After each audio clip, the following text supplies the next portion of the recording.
Right, I mean, and plus you've been beaten down the last couple of years so bad by this team, and if you look up at the scoreboard, it's happening again. This guy was one of the heroes of that come-from-behind victory, this guy being Tebow. They came from behind and won it here in prime time 2 years ago, 21-20. Here's Tebow back.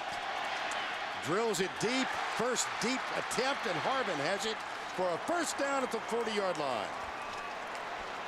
34-yard gain. Demetrius Morley finally caught up and made the tackle. Urban Meyer was very upset with his offensive line and all the pressure that Miami put on him. Now watch him here. They're going to stunt. They're going to come in, four-man rush. Rico McCoy comes in, and look at that nice pocket right here. Now you can use the G team. When your quarterback can run in there, step up, and make one of those throws, there's not a secondary in college football that's going to slow down these wide receivers. And Tebow is becoming not just an underrated passer. Most of the defensive coordinators now are saying he's a good enough passer to win beyond all the stuff that he does running the ball. And a face mask at the end, so the ball now at the 25-yard line. Remember, this drive began following a fumble by Tennessee at the 3-yard line. Here's Moody, nothing. Emmanuel Moody getting extensive playing time in this ball game. Alex Wilson, number 35, with the tackle. You know, Wes Brown did a good job on that play, too. One of those defensive ends that they've got four of them here. Brown and Ayers and Martin and Walker.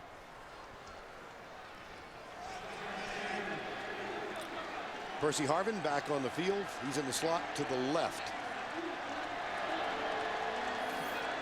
I think he's a is he a tailback? You're right. That's James out there. Yes. Here's Harvin. Percy Harvin telling the media in Florida he's 100%. He had heel surgery in North Carolina back in April. It had bothered him, and the heel was initially it was a tendonitis, they thought, right? Yeah. And led to knee problems and hip problems, and finally had the surgery, and he said he's feeling better than he has since he was in the 10th grade. Can you imagine the coaches that faced him last year now find out that he's 100%? Yes. Oh, really? Oh. 3rd and 3.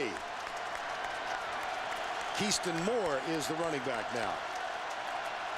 That's Aaron Hernandez, who sets up to the left side. Lead blocker, Tebow back. Under some pressure, goes in the corner. Jump ball, and it's incomplete. Carl Moore, the intended receiver, and Dennis Rogan was there.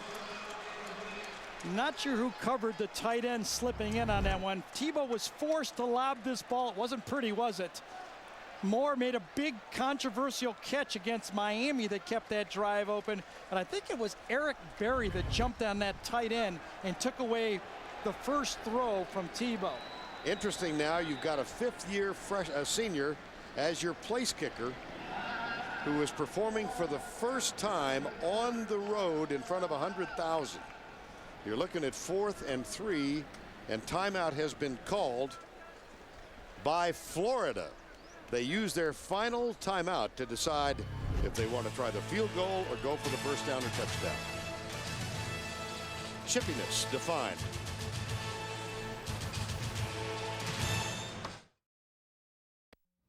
Tim Brando in New York coming up with the Geico halftime report. Spencer Tillman and I will get you caught up on all of today's action, including one fly in the ointment biting the dust. As NC State's Andre Brown takes it in from 10 yards out in overtime, North Carolina State with a big win. Now back to Florida, Tennessee. Where Urban Meyer has decided to go for the first down or the touchdown. He eschews the field goal from 36 yards, and Tim Tebow has Keyston Moore in the backfield. He comes to the right. 4th and 3. Motion, more motion, flags down. The pass is incomplete, but they might have drawn them across the neutral zone. That's inexcusable. Inexcusable.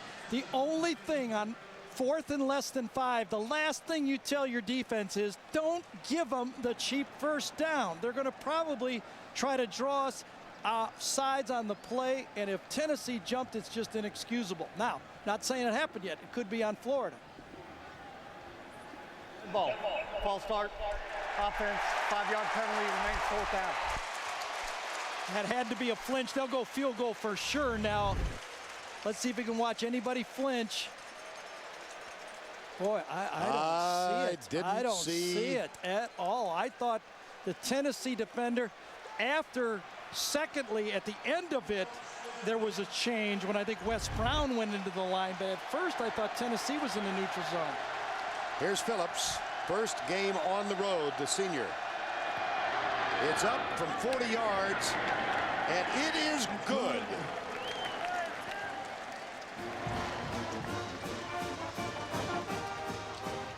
Well, we will ponder the question for a moment now. Who flinched? Yeah, it had to be the right side. It wasn't the left side.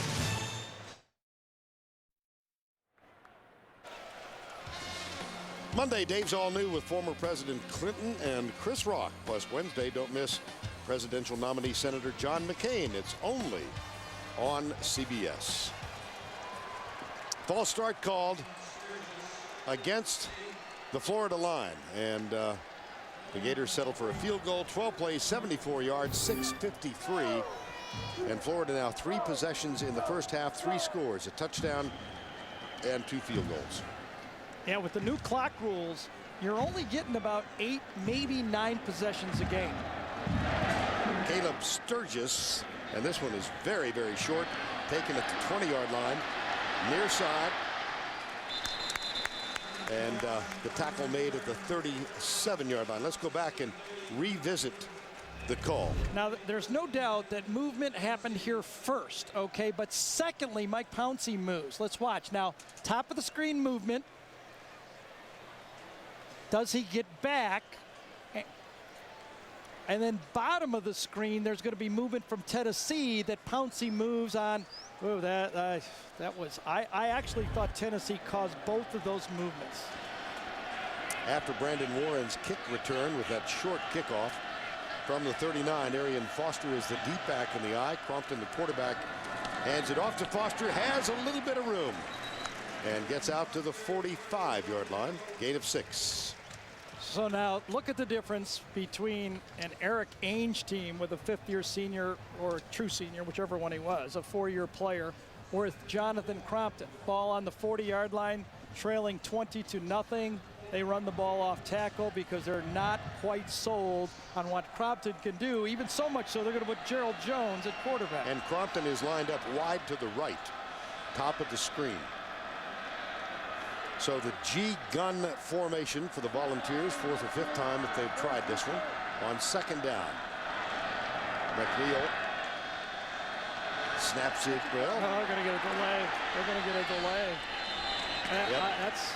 This is just a disaster for Tennessee. I mean, when we came into this town, Vern, I don't know if you could sense it, but on the airplane, you know, I usually travel around, you know, the Southeast Conference, and everywhere I go, you can tell. Prior to the snap, delay of game, offense, 5-yard penalty, remain 2nd down. All the fans wearing their school colors are kind of talking up and bragging. As you can see the play clock going down and no snap, kind of bragging on their team. It's kind of fun.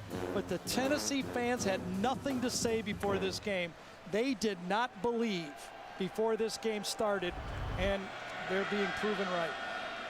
Well, it's the G-gun formation again. Crompton going to try the same play. The handoff, no, it's no handoff. It's Jones who shakes the tackle and squirts out to the 49, perhaps the 50-yard line. Brandon Spikes with the tackle. Well, 2 turnovers in this ball game, both recovered by the Gators. Yeah, the first. It was bad, wasn't it, Vern? I mean, a give-up play for a screen right there. A sure scoring play on 2nd and goal, not counting the punt return. It's just a disaster. Now remember, Tennessee's got the ball here to end the half with plenty of time, and they get it to start the half. And again, for the 2nd play in a row, Crompton, the quarterback, normally is wide right. Here's Jones, tucks it, comes left. Ryan Stamper is there to make the tackle, and it'll be 2nd down.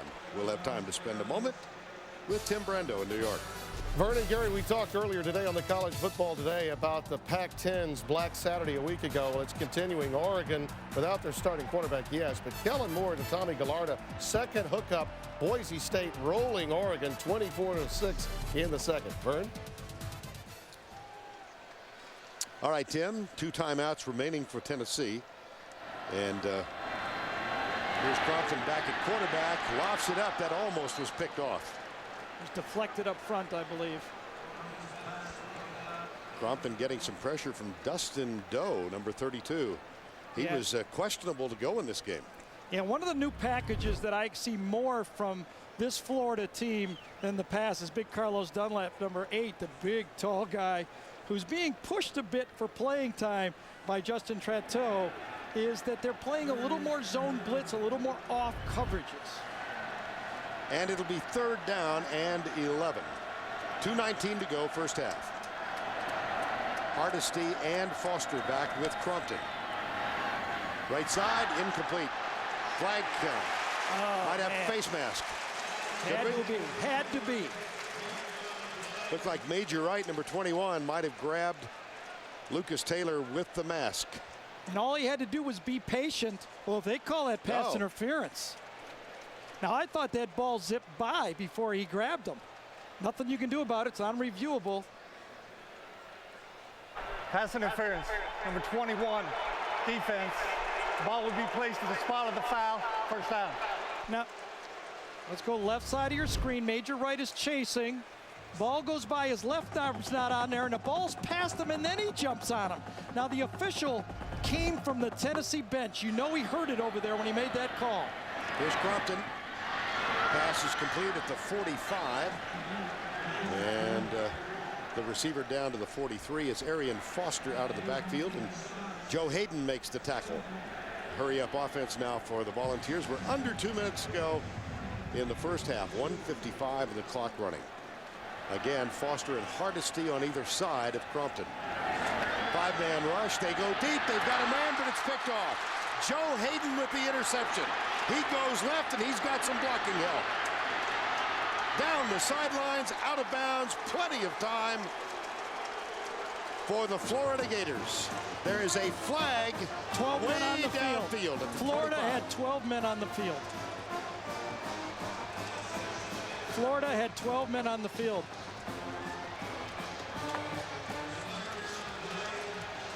There's no doubt about it. First thing I do when I'm up here as a quarterback, I go over my protections.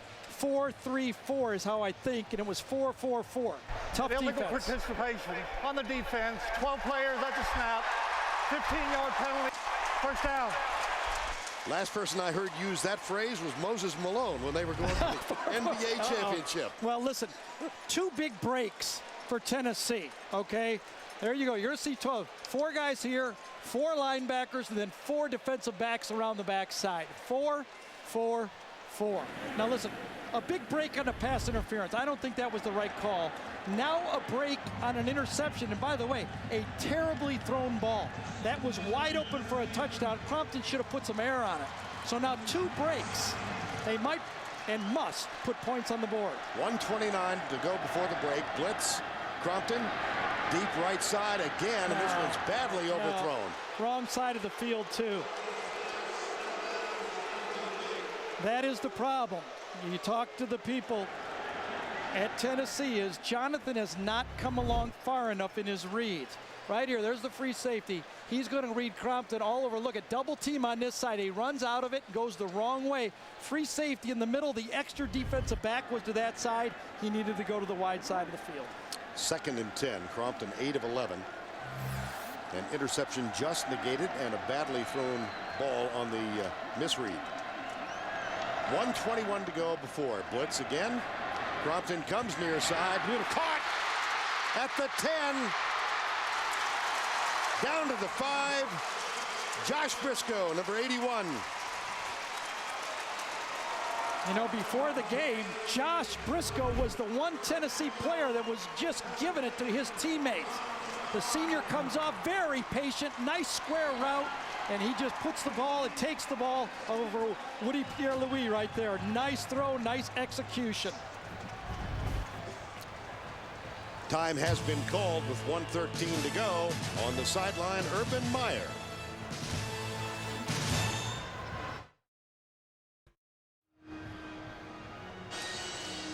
In excess of 100,000 here at Neyland Stadium in Knoxville. Coming up at the half, the Geico halftime report. We'll head back to New York. Tim Brando, Spencer Tillman, scores and highlights from around the country. Well, Josh Briscoe, one of the senior leaders on this team, and about 2 hours before kickoff, players huddled in the middle of the field, and in the center of all of them, Josh Briscoe. Yep, there he is right there, telling them all, listen, forget about everybody else. It's us out here. Play our game. I didn't hear it, but that's kind of what I would say. I'll go with you. Now, do you bring Arian Foster on the field, or do you go G-gun here? That's very interesting, the calls that's going to happen. It's Hardesty, isn't it? Yes. Yes. Montario Hardesty is the only back behind Jonathan Crumpton. First and goal from the 5. Hardesty. That's the way to run it. Bangs down to the 2.5. Yeah, they can run the ball because they have time and a timeout.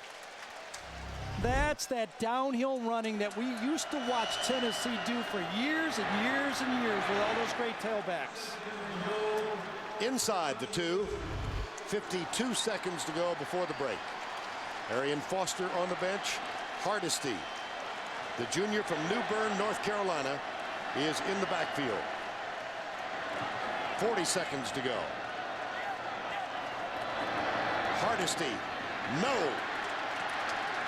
Got to use the timeout now, don't they? Well, if you use it, you can't run the ball. If they could hurry up and call the play. See, now you got a problem. Well, not going to use the timeout. They're going to have to take it. Yes. They got no choice. See, it would have been, you know, I don't know at what level this Tennessee offense is. It's a first-year coordinator. Would have been nice to have 2 calls there, because now you're forced. You can't do it. So now you've got a throwing situation here, and it still saves you a chance for a field goal.